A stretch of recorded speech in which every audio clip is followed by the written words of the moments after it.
साथ बेईमानी ना करें। आत्मना प्रतिकूलानि परेशान न समाचरे। राजीव जी। राधे राधे महाराज जी। महाराज जी आपके चरणों में कोटि कोटि प्रणाम। महाराज जी जब मन किसी बात को पकड़कर बैठ जाए और छोड़ने को तैयार ना हो तब ऐसी स्थिति में क्या करें? बहुत बहुत हठीला है, बहुत हठीला है, मतलब इतना हठीला है कि बहुत हठीला है। अगर वो पकड़ के बैठ गया तो बैठ गया, फिर वो मतलब अगर नाम जप नहीं है, भजन नहीं है, तो वो तुमको झुका के रौंद डालेगा। ऐसा है, बड़े बड़े ऋषि मुनियों को परास्त करने की सामर्थ्य रखता है ये मन। मन हठीला है, पकड़ लिया तो पकड़ लिया, बहुत इसकी पकड़ बहुत जोर की है। तो हम इसको भगवान नाम पकड़ाएं। इसकी जब हठीलेपन की आदत है तो इसका हम लाभ ले। अगर इसने हट करके विषय पकड़ लिया तो अब हट करके इसे हम राधा नाम पकड़ाते हैं और पकड़ लेगा। ये ऐसा समझो बलवान अंधा आदमी है, जैसे बहुत बलवान हो लेकिन अंधा हो। मन की आंखें बुद्धि है, वो बुद्धि की आंखों से चलता है। जैसा बुद्धि निर्णय करती है वैसे बिना बुद्धि के निर्णय के मन एक कदम नहीं चलता है। मन पेश करता है बुद्धि के सामने कि ये बहुत सुगंधित वस्तु है, इसको सुगंध लिया जाए। अगर बुद्धि ने कह दिया हाँ, तो बस फिर आप नहीं रोक सकते, क्योंकि वो केवल बुद्धि की बात मानता है। बुद्धि में अगर विवेक आ गया तो मन को अधीन कर लिया जा सकता है। अगर बुद्धि केवल रही तो वो बुद्धि को अपने सपोर्ट में कर लेता है। मन सबके बुद्धि है, लेकिन सबको मन अधीन किए हुए है। और मन को अधीन वही कर सकता है विवेक। बिन सत्संग विवेक न होई, राम कृपा बिन सुलभ न सोई। भगवान की कृपा से सत्संग मिलता है और सत्संग से विवेक जागृत होता है, और विवेक से हम मन को अपने अधीन कर सकते हैं। तो खूब नाम जप कीजिए। साधन को हरि भजन है, कै सत्संग सहाय। मन तो चंचल सबनते, या को कौन उपाय। बोले साधन को हरि भजन है, कै सत्संग सहाय। मुख्य साधना तो नाम जप है। खूब भगवान नाम स्मरण करो, और सहायक साधना सत्संग है। अगर हमें सत्संग मिलता रहा संतों का और भगवान नाम जब चलता रहा तो हठीले मन को हम भगवान में लगा सकते हैं। और ये जब भगवान की तरफ लग जाता है तो उसका स्वभाव है, जो पकड़ लेता है छोड़ता नहीं, तो बस पकड़ लिया। अब जैसे हम लोगों ने इसको पकड़ाया, हम आपसे बात कर रहे हैं, लेकिन जो हमारा चलने वाला है ना वो चल रहा है। जैसे आप हमारी बात सुन रहे हो लेकिन कुछ चल रहा है अंदर, ऐसे ही हमारे वो चल रहा है जो चलाना चाहिए। ये बहुत लाभदायक है बलिहारी मन की, जो पकड़ ले भगवान नाम, पकड़ ले भगवत चिंतन, तो फिर ये छोड़ता नहीं है, बस पकड़ाना होता है। जैसे आप देखो, आप बिल्कुल भजन नहीं करते थे और आप 10 मिनट करने लगो और ये 10 मिनट पकड़ ले, तो उस 10 मिनट में अगर कोई आदमी आकर आपसे बात करे तो आपको बहुत बुरा लगेगा। मतलब उसने पकड़ लिया, राजी हो गया 10 मिनट। अगर हम धीरे धीरे उसे 24 घंटा राजी कर ले तो बहुत प्रवीण है मन। वो बात करते, चलते फिरते, उठते बैठते, खाते पीते, काम करते, हर समय भगवत चिंतन बना रहता है। और जिसका हर समय भगवत चिंतन बना रहता है वो मुक्त पुरुष हो जाता है।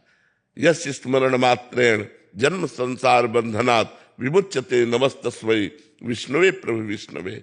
जिनका स्मरण मात्र जन्म संसार के चक्र का नाश कर देता है। अहो वत्स पचतो गरीयान यज्जिभ्याग्ये वर्तते नाम तुभ्यम। तुभ्यम नाम, आपका नाम जिसकी जिह्वा पे है वो चांडाल भी सर्वश्रेष्ठ हो जाता है।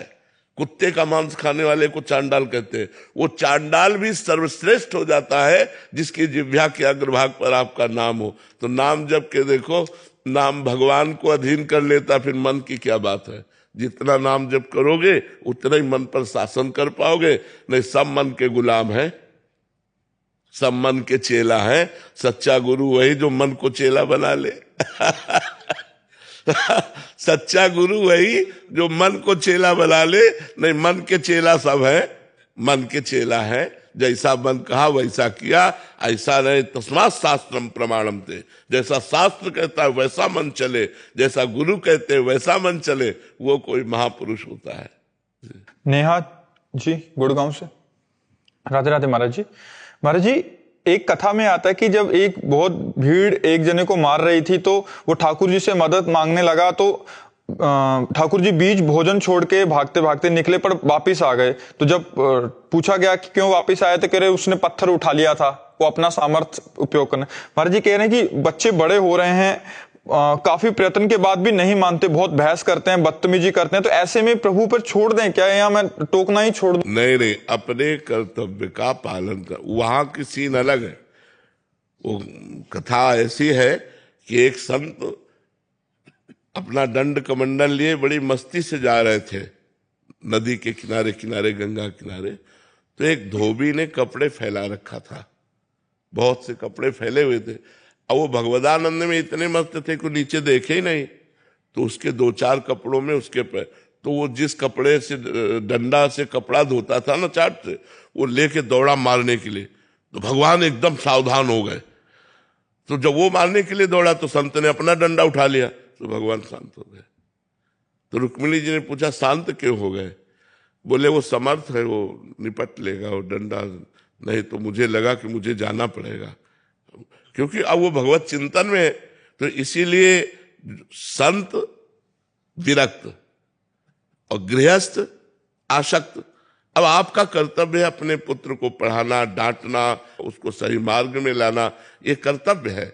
उस कर्तव्य में ये बात नहीं आती कि उस उदाहरण को यहाँ कर्तव्य। आप कोई सन्यासी थोड़ी हो, आप गृहस्थ हो। आपका कर्तव्य है अपने बच्चों को सत्मार्ग में चलाना। दोनों अधिकार के द्वारा हम उनको उन्नतशील बनाए, उन्हें समाज सेवी बनावे, उन्हें राष्ट्र सेवी बनावे, उन्हें भगवत भक्त बनावे। तो ऐसा हमारा कर्तव्य है। सूरज शर्मा जी, हाथरस। श्री हरिवंश महाराज जी, महाराज जी मनुष्य जीवन का उद्देश्य क्या है? यदि मनुष्य को अच्छे कार्य करने के लिए बनाया गया है तो इतने पाप और अधर्म कार्य क्यों करता है वो? यही तो उसकी भूल है। मनुष्य जन्म का कर्तव्य है साधन धाम मोक्ष कर द्वारा इस मनुष्य शरीर को पा करके हम मुक्त हो जाएं, हम भगवान को प्राप्त हो जाएं। पर वो अच्छे कर्म छोड़ करके बुरे कर्मों में, जैसे पानी को छोड़ो तो नीचे ही जाएगा, उसकी नीच गति है। पानी को कहीं भी छोड़ो उसकी नीच गति, अधोगति है। ऐसे मन और इंद्रियों को छोड़ दो तो इनकी नीच गति है। पापमय आचरणों में इनको बड़ा सुख मिलता है, इंद्रियों को। तो मनुष्य अगर अपने मन को ऊर्ध्वगामी बनाना चाहे तो जैसे जल को नीचे की गति वाले को ऊर्ध्वगामी बनाने के लिए यंत्र की आवश्यकता है,